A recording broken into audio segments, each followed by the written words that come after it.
संत शिरोमणि आचार्य गुरुवर श्री विद्यासागर जी महाराज की जय। अरहम योग प्रणेता पूज्य मुनि श्री प्रणब में सागर जी महाराज की जय। सभी को सादर जय जिनेन्द्र। ओम अरहम नमः। अरहम गुरुकुलम के दूसरे क्लास में आप सभी का स्वागत है।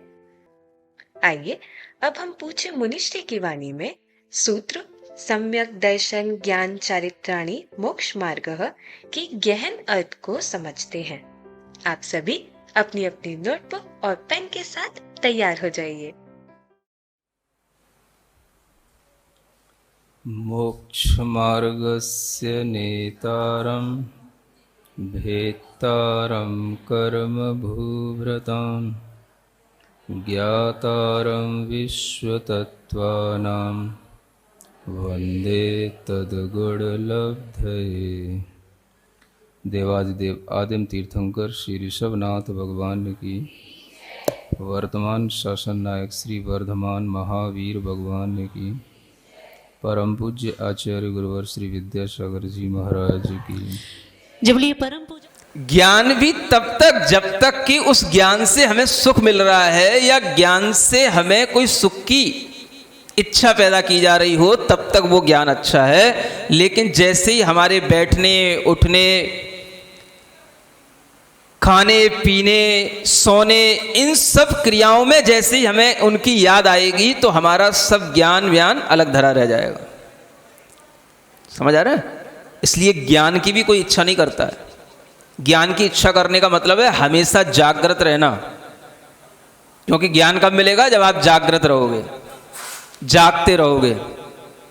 रात भर जागते रहोगे, एक रात जाग लोगे, दूसरी रात भी जागते रहोगे सोओगे नहीं। सोने का मतलब क्या है? आप जानते हो कि सोने में हमारा ज्ञान काम करता है?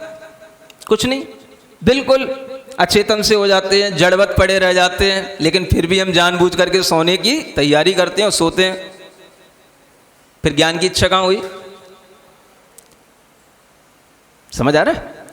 तो अगर केवल ज्ञान ही चाहिए तो ज्ञान कुछ लोग हंसे जा रहे हैं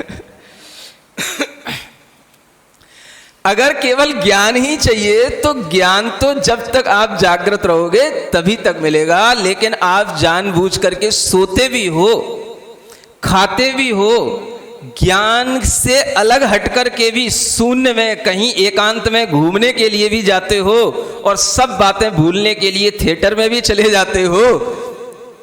अगर ज्ञान चाहिए होता तो ये सब क्यों करते आप? समझ में आ रहा है? इसलिए आदमी को ज्ञान भी नहीं चाहिए। चाहिए क्या? सुख चाहिए। जैसे मिले तैसे, खाने से मिले तो, सो करके मिले तो, मर करके भी मिले तो क्या चाहिए? सुख चाहिए। तभी तो आदमी सुसाइड करता है, दुख सहा नहीं जाता उससे। तभी तो वो दुख को नष्ट करने के लिए कि भाई अब ये दुख हमसे सहन नहीं हो रहा, अब ये दुख चला जाए, चाहे भले ही ये संसार चला जाए, पर्याय चली जाए, लेकिन वो मरता है। मरना किसके लिए? सुख के लिए ही मरता है वो। समझ में आ रहा है? जिसके अंदर तीव्र वेदना होने लग जाती है, टेंशन इतना बढ़ जाता है कि उसकी रातों की नींद चली जाती है, दिन में भी वो विक्षिप्त जैसा हो जाता है, तो उसके लिए वो दुख सहन नहीं होता, तब वह मरने की इच्छा करता है। समझ में आ रहा है? आप सोचें, ऐसी भी वेदनाएं होती हैं, ऐसे भी लोग देखे हैं, और ऐसी वेदनाएं कई बार ऐसे तीव्र कर्म के उदय से भी हो जाती हैं जिन्हें हम सोच भी नहीं सकते हैं। एक व्यक्ति था, सागर की बात है, सागर सुना? एमपी में, सुन रहे हो? बहुत अच्छा व्यक्ति था, सज्जन व्यक्ति था। मुझे जब एक बार बुखार आया तो मेरे लिए बहुत अच्छा एक वैद्य लेकर के आया, और जो बुखार मेरा महीनों से ठीक नहीं हो रहा था वो उसने ठीक कराया। समझ आ रहा है? औषधि दिलाई, सब कुछ कराया। जब उसको बुखार आया तो वो उसी वैद्य के पास गया, उसका उस वैद्य पे विश्वास था। न जाने क्या कर्म का उदय आया कि उसने उस वैद्य की जब दवाई खाई तो दवाई के बाद में ऐसा रिएक्शन हुआ कि उसके अंदर इतनी गर्मी बढ़ गई कि वो भीतर से तड़पता था। मेरे पास आया एक बार, कहने लगा महाराज मेरी इच्छा होती है मैं मर जाऊं, ट्रेन के नीचे चला जाऊं। उसको समझाया, नहीं भाई ऐसे नहीं करना, ऐसे नहीं करना। लेकिन आखिरकार उसको वो वेदना सहन नहीं हुई। 2 महीने बाद उसने वो कदम उठा ही लिए। समझ आ रहा है? अब आप समझो कैसी तरीके की वेदनाएं होती हैं। और ये वेदनाएं सिर्फ कुछ नहीं, बुखार आया था उसको दवाई रिएक्शन कर गई थी, उसके अंदर इतनी पीड़ा होती थी वो सहन नहीं कर पा रहा था और उसने सुसाइड कर ली। इसलिए कह रहा हूं मरता भी है आदमी तो किसके लिए? सुख के लिए। खाते हो किसके लिए? हाँ, समझ में आ रहा है? इसलिए सबसे ज्यादा चाहत की चीज हमारे अंदर होती है तो क्या होता है? सुख। इतना पहले कंफर्म कर लो, है ना? क्या चाहते हैं हम? सुख चाहते हैं। अब यह बात अलग है कि उस सुख की चाहत में, उस सुख की प्राप्ति में जो हम उपाय करते हैं, उन उपायों से हमें कितना सुख मिलता है, कितना मिल पाता है, और उस सुख के साथ भी हमारे अंदर कितना दुख रहता है, ये सब भी हम महसूस करते रहते हैं। लेकिन हमें कुछ और उस सुख से हट कर के जानने की, या हमें उस कोई नए रास्ते पर चलने की हमारे अंदर कोई जिज्ञासा होती नहीं। इसलिए कहा जा रहा है जो मोक्ष में सुख है वो कैसा है? तो आचार्य कहते हैं निराकुलत्वैक लक्षणम ही सौख्यम। सुख का अगर कोई लक्षण है तो निराकुलता है। निराकुलता का मतलब आज की पीढ़ी को कैसे समझाया जाएगा? कोई भी एंजाइटी नहीं, कोई भी एक्साइटमेंट नहीं। क्या समझे? समझ आ रहा है? सुख के लिए भी किसी भी प्रकार की तड़फन नहीं। अरे भाई सुख की प्राप्ति में भी और सुख के समय पर भी तड़फन हो तो फिर सुख काहेगा? तो उसको बोलते हैं क्या? निराकुल सुख, है ना? वो निराकुलता अगर आपको समझनी हो, जब आप बिल्कुल खा पी लेते हो, बढ़िया आपके अनुकूल मिल जाए, पेट भर जाए आपका, फिर जो आपको लगता है हाँ निराकुलता। समझ आ रहा है ना? जैसा ठंडा ठंडा पानी, गरम गरम भोजन, जैसा चाहिए था वैसा मिल गया। समझ आ रहा है? फिर जो आपके अंदर आती है उसका नाम क्या है? निराकुलता। फिर कभी आंख भी लग जाती है, नींद भी आ जाती है, उसका नाम क्या है? निराकुलता। देखो कैसे सो रहा है, चैन की नींद सो रहा है।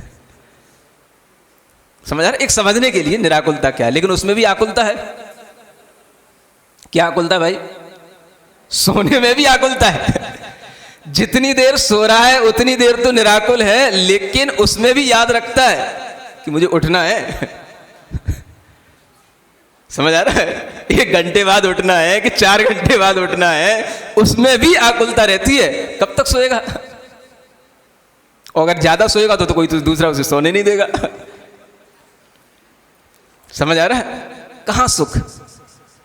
तो कुल मिलाकर के हम कभी कभी ये रियलाइज तो करते हैं कि सुख है तो निराकुलता में है, लेकिन वो निराकुलता भी एक तरह से आकुलता की कमी होती है। परफेक्ट जो निराकुलता होती वो नहीं मिलती अपनी। समझ में आ रहा है? जो बहुत ज्यादा आकुलता है, बहुत ज्यादा आकुलता है, उसमें कमी हो गई। मान लो आपको बहुत भूख लगी थी, बहुत भूख लगी थी, आपने भोजन कर लिया तो शांति हो गई। क्या हो गई? वो आकुलता कम हो गई। ऐसा नहीं है कि आकुलता मिट गई। मिट जाती तो दोबारा भूखी नहीं लगती। समझ आ रहा है? मिटी नहीं वो, उस समय पर वो आकुलता बुझ गई, थोड़ी देर के लिए शांत हो गई, तो हम उसको क्या समझ लिए? निराकुल हो गए, है ना? लेकिन वो भी निराकुलता कोई 100% नहीं है। बस इतना है कि पहले बहुत थी, अब थोड़ी सी कम हो गई। उसमें भी मान लो आप तो सोच लिए थे चलो हमारी निराकुलता हो गई, पूरी हो गई। उसी समय पर कोई घर में आया, समझ आ रहा है, और कोई अच्छा बाहर बाजार का मिष्ठान लेकर के आया, उसने डिब्बा खोला और आपने देखा, वो फिर शुरू हो गई। अभी तो निराकुलता थी ना, और जैसे ही वो डिब्बा देखा, जैसे ही वो व्यंजन देखा, तो फिर शुरू हो गई आकुलता। किसका नाम आकुलता? पाने की इच्छा। हाँ, ये भी मिल जाए। तो निराकुलता तो कहां आई आपके अंदर, ये तो सोचो। ये बात अलग है, कुछ देर के लिए हमने अपनी आकुलता को कम कर लिया, निराकुल नहीं हुए, है ना। तो निराकुल क्या चीज होगी? अब ये विचार करने की बात है, जहां पर कुछ भी करना ना हो और पूर्ण शांति, पूर्ण संतुष्टि, पूर्ण सुख की अवस्था हो, उसका नाम है निराकुलता। उसको बोलते हैं सुख। वो सुख कहां मिलेगा? कहां मिलेगा? मोक्ष में। मोक्ष कैसे मिलेगा? कब मिलेगा? अब इस जन्म में तो मिलने वाला है नहीं, तो कब मिलेगा? जब मिले तब मिले, समझ आ रहा है। लेकिन हम जान तो लें, अपने अंदर इस बात का निर्णय तो कर लें कि संसार का कोई भी सुख निराकुल सुख नहीं है। निर्णय कर लो पहले। हाँ, अब इतना बड़ा मोक्ष की बात करें और हम मोक्ष मार्ग तो सब बता दें और आपको पता ही ना हो कि मोक्ष में होता क्या है, मोक्ष के सुख के प्रति कोई लालसा ही ना हो, तो मोक्ष मार्ग की भी निरूपणा करने से मतलब क्या निकलेगा? है? इसलिए पहला अध्याय मोक्ष मार्ग, उसको जानने के लिए उपाय, ये सब तो आपके बाद में होंगे। पहले ये निर्णय तो हो जाए कि वास्तव में मोक्ष में सुख होता है। हमें तो अभी यही लग रहा है, लखपति हैं तो करोड़पति बन जाए, करोड़पति हैं तो अरबपति बन जाए, अरबपति हैं तो खरबपति बन जाए, इसी में सुख लग रहा है। तो ये हम क्या कर रहे हैं? ये हम आकुलता मिटा रहे हैं कि बढ़ा रहे हैं? बढ़ा रहे हैं, मतलब सब गलत रास्ते पे चल रहे हैं। तो ये सब सुखी होने का रास्ता है कि दुखी होने का रास्ता है? और फिर भी किए जा रहे हो।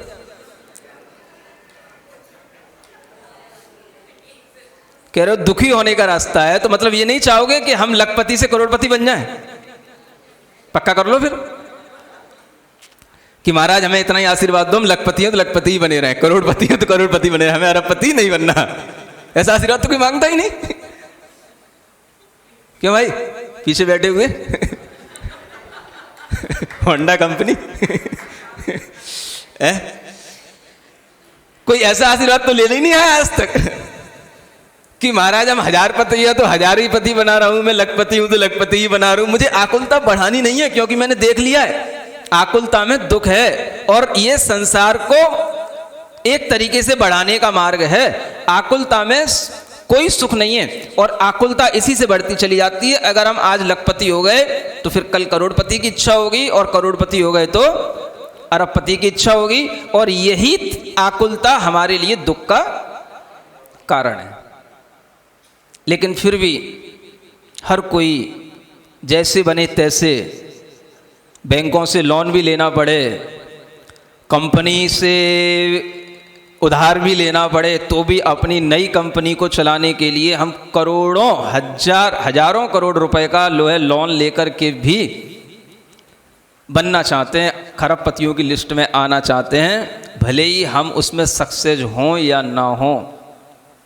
अनिल अंबानी, समझ में आ रहा है? कमाओ नाम, बनो बड़ा, जैसे बने तैसे बनो बड़ा, है? क्या है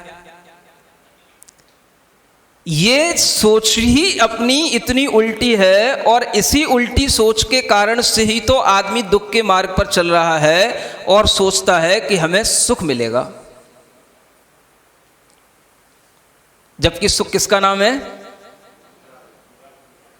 ये सिद्ध हो रहा है। सुख किसका नाम है? निराकुलता का नाम। क्या निराकुल होने के लिए आपको करोड़पति होना जरूरी है? क्या निराकुल होने के लिए आपको लखपति होना जरूरी है? क्या जरूरी है? निराकुल होने के लिए आपके पास 2-4 बड़ी बड़ी गाड़ियां होना जरूरी है? क्या जरूरी है? क्या जरूरी है आपके लिए? सोचने की बात है। समझ आ रहा है? निराकुल होने के लिए कोई जरूरी नहीं है चीजें। ये चीजें तो आकुलता को बढ़ाने वाली हैं, लेकिन हमारे सबके दिमाग में यही है, सुख मिलेगा तो इन्हीं चीजों से मिलेगा। इसलिए हम कभी मोक्ष में सुख है इस बात का सही निर्णय नहीं ले पाते, सही विश्वास नहीं जमा पाते। अन्यथा हम क्या करेंगे, अभी हम गियर जो हम लगाते थे आगे के लिए लगाते थे, अब हम जो है रिवर्स गियर लगाना शुरू कर देंगे। हैं? जहां हैं या वहीं पर स्टॉप होना शुरू कर देंगे। कुछ तो करना पड़ेगा। तो मोक्ष का मार्ग अगर हमें अपनाना है तो पहले ये निर्णित कर लेना है कि निराकुलता का नाम मोक्ष है, और उसी निराकुलता को प्राप्त करने के लिए जो रास्ता बताया गया है उसका नाम है मोक्ष का मार्ग। समझ में आ रहा है? अब ये मार्ग किन रास्तों से होकर के जाता है, तो उसके 3 कंपोनेंट्स हैं, सम्यक दर्शन, सम्यक ज्ञान और सम्यक चारित्र। और ये तीनों अलग अलग नहीं हैं, और जब तक अलग अलग हैं तब तक भी मोक्ष मार्ग नहीं है। इसलिए सम्यक दर्शन ज्ञान चारित्राणी, समझ आ रहा है? 3 हैं, तीनों को मिला दिया गया, लेकिन मोक्ष मार्ग है यह एक वचन में है, लेकिन 3 को मिलने से मार्ग बना है। इसलिए चारित्राणी यहां पर बहुवचन है और मोक्ष मार्ग में एक वचन है। थोड़ा संस्कृत पढ़े हो? एक वचन बहुवचन तो पढ़े ही होगे, बस इतना ही बहुत है। क्या करना, एक वचन का मतलब एक और बहुवचन का मतलब बहुत सारी चीजें जहां पे होंगी। हाँ, तो मार्ग तो एक है, इसलिए मार्गह लिखा है, मार्गाह नहीं लिखा। जैसे राम है रामऊ रामा, मार्ग है मार्गऊ मार्गा, तो मार्गा नहीं लिखा। बहुत से मार्ग नहीं है, मार्ग तो एक है, लेकिन वो कैसे बन रहा है? 3 चीजों के मिलने से बन रहा है, सम्यक दर्शन, ज्ञान और चारित्र। आपके दिमाग में वो प्रश्न बना रहना चाहिए कि जब मुनि महाराज किसी के घर पर आहार करने पहुंचे थे तो उन्होंने उसके आगे सम्यक शब्द क्यों जोड़ा? क्या दर्शन ज्ञान चारित्री मोक्ष का मार्ग नहीं हो जाता? लेकिन उन्होंने उसके आगे एक सम्यक शब्द जोड़ा, समीचीन। समझ आ रहा है? सम्यक शब्द ये प्रशंसा के अर्थ में आता है, समीचीनता के अर्थ में आता है, शुद्धि के अर्थ में आता है, सही के अर्थ में आता है। और दर्शन से मतलब यहां पर देखना नहीं है, दर्शन का मतलब यहां विश्वास करना है, श्रद्धान करना है, टू बिलीव। सही तरीके से बिलीव करना सही चीज पर, इसका नाम क्या है? सम्यक दर्शन। पहले ज्ञान का उपयोग करो, ज्ञान से चीजों को जानो, मोक्ष जानो, कितने लोगों ने क्या क्या मोक्ष बता रखा उसके बारे में जानो, फिर मोक्ष का मार्ग जानो, और उस मोक्ष का मार्ग जानने के लिए हमें किस तरह से तत्व बताए गए हैं उनका भी ज्ञान करो, और सब ज्ञान करने के बाद में फिर उस पर बिलीव करो प्रॉपर तरीके से, बिल्कुल वो राइट बिलीव होना चाहिए, फिर उसमें किसी भी तरीके की कमोबेशी नहीं होना चाहिए। उसका नाम है सम्यक दर्शन। समझ आ रहा है? जब सम्यक दर्शन है तो सम्यक ज्ञान है। कैसे सम्यक ज्ञान है? सम्यक दर्शन होने पर आपका वह ज्ञान फिर जो वस्तुएं जैसी हैं, जो पदार्थ का जैसा स्वभाव है वैसा ही आप यथार्थ में जानेंगे। इसी का नाम सम्यक ज्ञान है। संसार को भी सही ढंग से जानेंगे, मोक्ष को भी सही ढंग से जानेंगे। संसार क्या वस्तु का नाम है? 4 गतियों में घूमने का नाम संसार है। मोक्ष किसका नाम है? निराकुल आत्म सुख को प्राप्त करने का नाम मोक्ष है। मोक्ष का मार्ग क्या है? सम्यक दर्शन ज्ञान चारित्र मोक्ष का मार्ग है। संसार का रास्ता क्या है?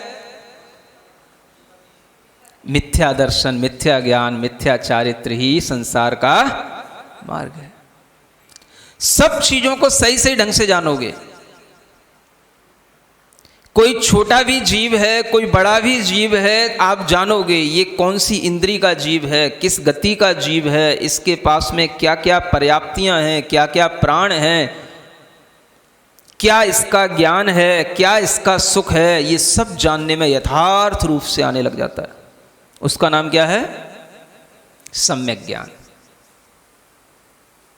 आपकी फिजिक्स केमिस्ट्री से क्या मिलता है? कौन सा ज्ञान मिलता है? न जीव विज्ञान पढ़ के कभी जीवों का सही ज्ञान हुआ, न भौतिकी विज्ञान पढ़ के कभी भौतिक पदार्थों का सही ज्ञान हुआ। समझ आ रहा है? क्योंकि कभी भी किसी भी भौतिकी पदार्थ में कभी ना कोई द्रव्य का सही लक्षण बताया गया, न द्रव्य का परिवर्तन कैसे होता है ये बताया गया। समझ आ रहा है? सिवाय ठोस, द्रव्य, गैस, बस इसी में पूरी भौतिकी निपट जाती है। और कोई भी रसायन विज्ञान में कभी ना ये बताया गया कि किस तरह के रसायन बनाने के लिए हमें किस तरह की प्रक्रिया करनी चाहिए, तब उससे ऐसे रसायन बनते हैं जिससे कि हम एक धातु को दूसरे धातु में परिवर्तित कर सकें, पत्थर को सोना बना सकें। समझ आ रहा है? ऐसा भी ज्ञान होता है, उसको बोलते हैं रसायन विज्ञान, जो पहले चला करता था। ये कोई ज्ञान कितना सा है? कार्बन और ऑक्सीजन मिला दिया, कार्बन डाइऑक्साइड हो गया, हाइड्रोजन ऑक्सीजन मिला दिया, H2O हो गया। समझ आ रहा है? इसमें कितना सा ज्ञान है? पहले ऐसा रसायन विज्ञान होता था कि ऐसे रसायन बनाए जाते थे कि आपको सोना बनाने की कला सिखाई जाती थी। सोना बना सकते हो आप, पत्थर को सोना बना सकते हो। सुन रहे हो? कभी बताऊंगा तुमको। नहीं, सब लिखा हुआ है, सब शास्त्रों में सब है। हाँ, समझ आ रहा है? हाँ, ये रसायन विज्ञान इसका नाम था, इसका नाम केमिस्ट्री था। अब क्या ऑर्गेनिक और क्या इनऑर्गेनिक, समझ आ रहा है? कोई चीजें काम की तो कहीं से कहीं तक है ही नहीं। आप ये सोचें कि जिस ज्ञान में हमें जीव का यथार्थ ज्ञान हो जाए, इसके पास सुनने की क्षमता है कि नहीं, जानने की क्षमता कितनी है, मान लो मच्छर है, मक्खी है, कितनी इंद्रियां हैं, किसके कान हैं, कि नाक हैं, कि आँख हैं, कुछ पता है? कितने ही ऐसे जैनी होंगे, इनसे पूछ लो कि मक्खी कौन से इंद्रिय जीव है, इतना ना बता पाएंगे। समझ आ रहा है? ये स्थिति है। कौन सा आप जीव विज्ञान पढ़ लो, कौन से जीव विज्ञान में आपने कितने जीवों के बारे में क्या जान लिया? शरीर का डिसेक्शन करते हो, शरीर की विज्ञान के बारे को जानते हो, उसका नाम जीव विज्ञान कहते हो। समझ आ रहा है? जीव विज्ञान किसे बोलते हैं?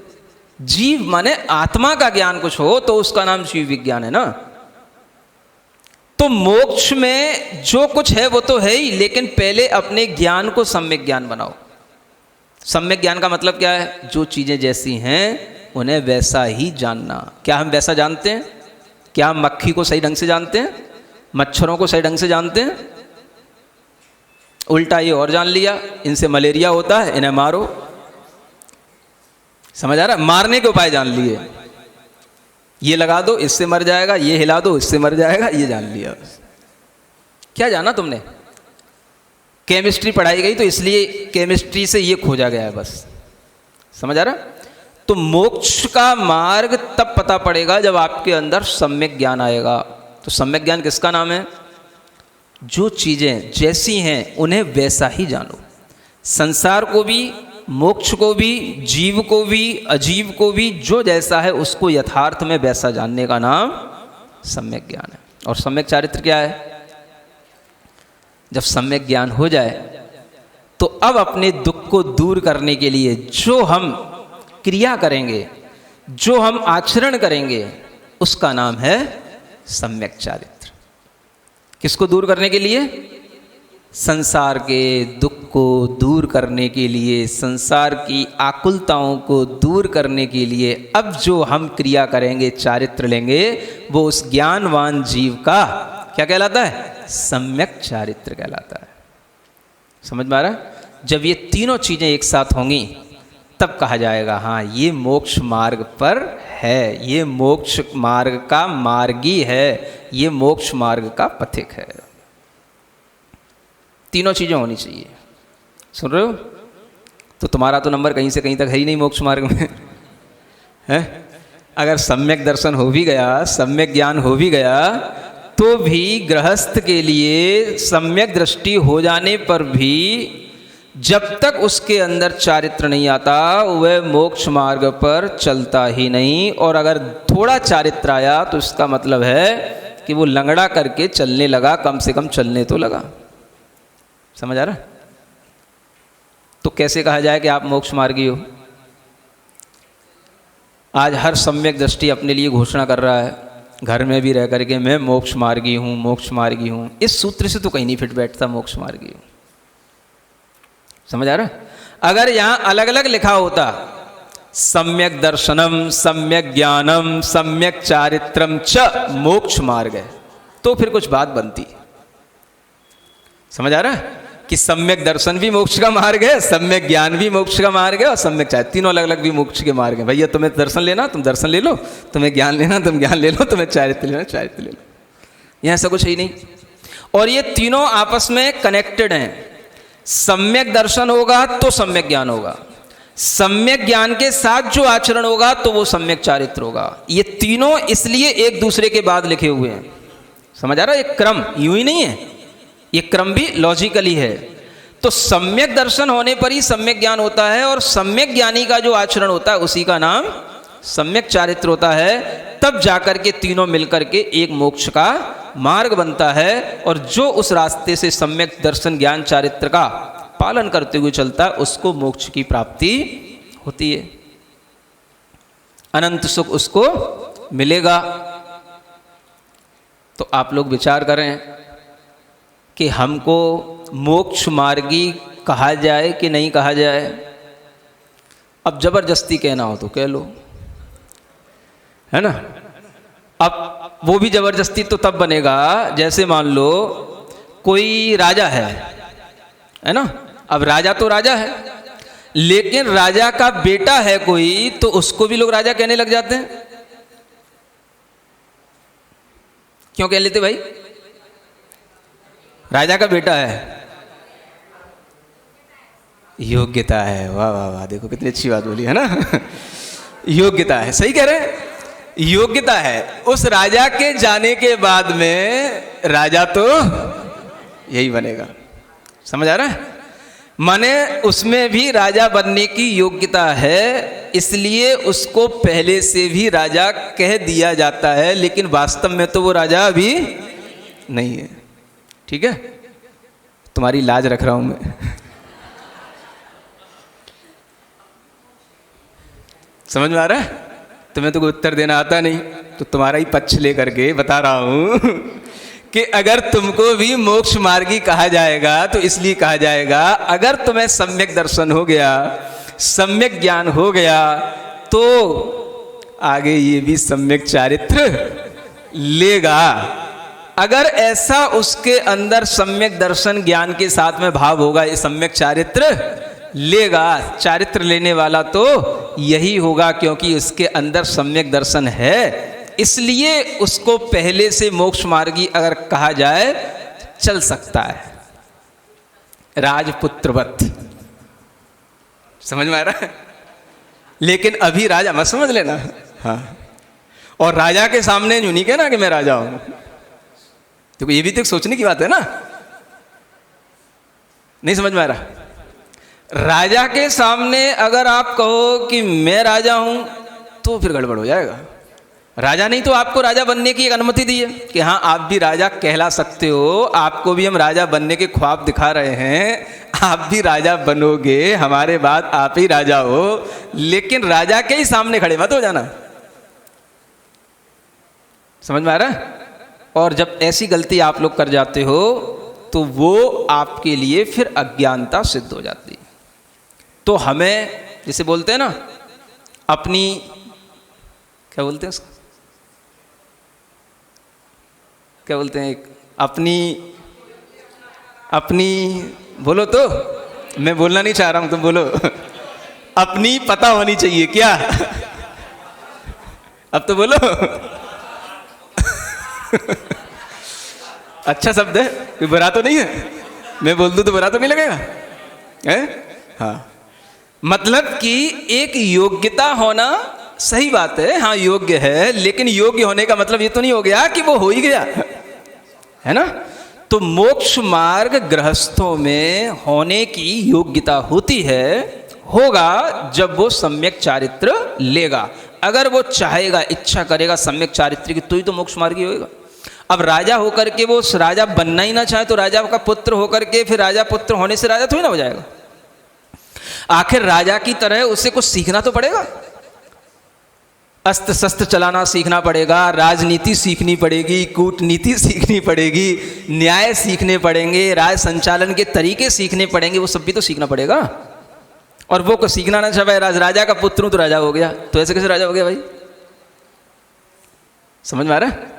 तो इसलिए जो व्यक्ति सम्यक दृष्टि ज्ञानी होने के बाद में चारित्र की इच्छा करेगा, वही व्यक्ति वस्तुतः मोक्ष मार्गी कहलाएगा। और जिसमें चारित्र की इच्छा नहीं है वो मोक्ष मार्गी भी नहीं है। ये सम्यक दर्शन ज्ञान चारित्राणी मोक्ष मार्ग है, इस सूत्र का एक छोटा सा सारांश है ना। छोटा सा है, भले ही 1 घंटा हो गया है, लेकिन ये एक छोटा सा सारांश। छोटा सा इसलिए कह रहा हूं कि इतने बड़े बड़े आचार्य हुए हैं कि उन्होंने इसकी व्याख्या करने में, समझ आ रहा है, पन्ने के पन्ने नहीं, किताबें भर दी हैं इस एक सूत्र की व्याख्या करने में। समझ आ रहा है? इसलिए कह रहा हूं, ये तो कुछ भी नहीं है ना। तो इतना भी जानना, बहुत समझना। बोलो महावीर भगवान की। ओम अरहम नमः। तो आइए अब हम क्विक रिकैप करते हैं आज की क्लास का। आज हमने जाना कि संसारी जीव क्या चाहता है। वह सुख की इच्छा करता है, ऐसा सुख जिसमें दुख ना हो। ज्ञान की इच्छा के लिए उसे हमेशा जागृत रहना होगा। इसीलिए वह ज्ञान भी सिर्फ तब तक चाहता है जब तक उसमें सुख हो। यहाँ तक कि वह आत्महत्या जैसे कर्म भी सुख की अभिलाषा में करता है। हमने सीखा कि निराकुलता का मतलब है आकुलता में कमी, पूर्ण शांति, पूर्ण संतुष्टि, पूर्ण सुख की अवस्था। संसार का कोई भी सुख निराकुल सुख नहीं है। इसीलिए आकुलता संसार को बढ़ाने का मार्ग है, दुख का कारण है। वही सुख निराकुलता का नाम है और वह निराकुल सुख मोक्ष में ही होता है। इसीलिए निराकुलता को प्राप्त करने के रास्ते का नाम भी मोक्ष मार्ग है और वह है सम्यक दर्शन ज्ञान चारित्राणी मोक्ष मार्ग। सम्यक शब्द समीचीनता, शुद्धि और सही के अर्थ में आता है। दर्शन का यह मतलब विश्वास करना है, श्रद्धान करना है, टू बिलीव। अतः सम्यक दर्शन में राइट बिलीफ, सही श्रद्धान होता है। पहले ज्ञान का उपयोग करके मोक्ष मार्ग जानो, फिर उस पर बिलीव करो। सम्यक ज्ञान से जो पदार्थ जैसा है उसको वैसा ही यथार्थ जानते हैं। संसारिक ज्ञान में ना तो जीव विज्ञान में जीव यानी आत्मा के बारे में कुछ बताते हैं, मात्र शरीर तक ही सीमित रहता है, और ना ही भौतिकी में द्रव्य आदि बताते हैं, सिर्फ द्रव्य, तरल और ठोस आदि बताते हैं। सम्यक ज्ञान प्राप्त करने के बाद जीव संसार के दुख को दूर करने के लिए जो आचरण करता है वह है सम्यक चारित्र। सम्यक दर्शन के बाद सम्यक ज्ञान होता है और उसके पश्चात सम्यक चारित्र होगा। जो व्यक्ति सम्यक दृष्टि ज्ञानी होने के बाद में चारित्र की इच्छा करता है वही वस्तुतः मोक्ष मार्गी होता है। 4 गतियों में घूमने का नाम ही संसार है और मिथ्या दर्शन, मिथ्या ज्ञान, मिथ्या चारित्र संसार का मार्ग है। गृहस्थों में सम्यक चारित्र के अभाव में मोक्ष मार्ग संभव नहीं है, परंतु राजपुत्रवत योग्यता होने के कारण सम्यक दृष्टि गृहस्थ को भी मोक्ष मार्गी कह सकते हैं। तो आइए अब हम सब अपने मोक्ष मार्ग को प्रशस्त करें। इस भावना के साथ में हम सभी जिनवानी स्तुति करेंगे और तत्पश्चात समय होगा आज के सवाल का। प्राकृत में जिनवाणी स्तुति है ये। सिरिजिण वाणी जग कल्याणी जग जन मदतम मोह हरि जनमण हारी गढ़हर हारी जन्म जरा भव रोग हरि तिथिय राणम दिव्य झुणिम जो पड़ई सुणई मई ये धारई राणम सौख मणंतम धरिय सासद मोक्ष पदम पावई।